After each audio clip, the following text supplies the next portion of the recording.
So if you're watching a movie and you see something on the screen, even if you don't have like the news reports, because not everyone has like New York news, but in wherever you live, the news reports, you start to in a movie you start to see it and it teaches you, okay, what am I thinking about this movie? What was the character talking about?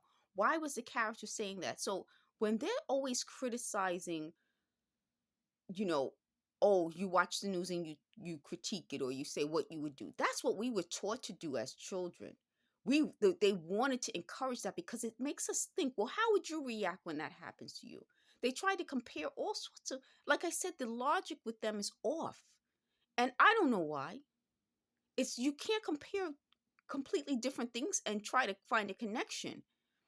But when you watch a movie and you get to see it on the screen, and then you can compare something, you can say, oh, that character is similar to this character.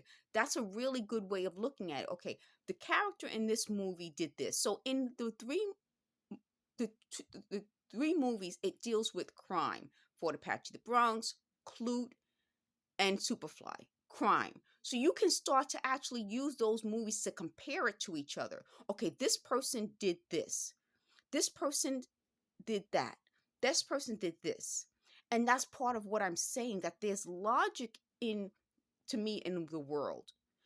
There's logic in science.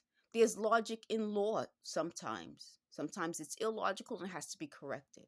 But there's logic in a lot of things. So if you're looking for something to like compare things to, finding different movies, those three movies, you can actually sit there. Okay, it's about crime, each movie.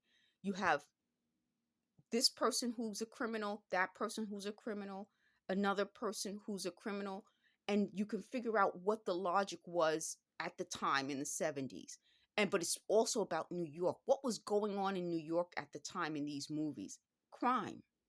So that's a way of comparing and thinking about things in a different way. So let me talk about what they're talking about.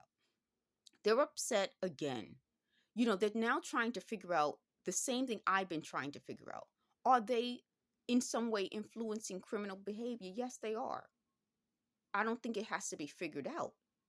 I think that if you take a look at those movies that I'm referring to, you can see how a lot of the situations in those movies are happening still today. We Those movies I think were from the 70s, and I think Fort Apache's from the 80s. And a lot of it's still happening today. The other part about this talking to me all day is that they thought that they said scare me. So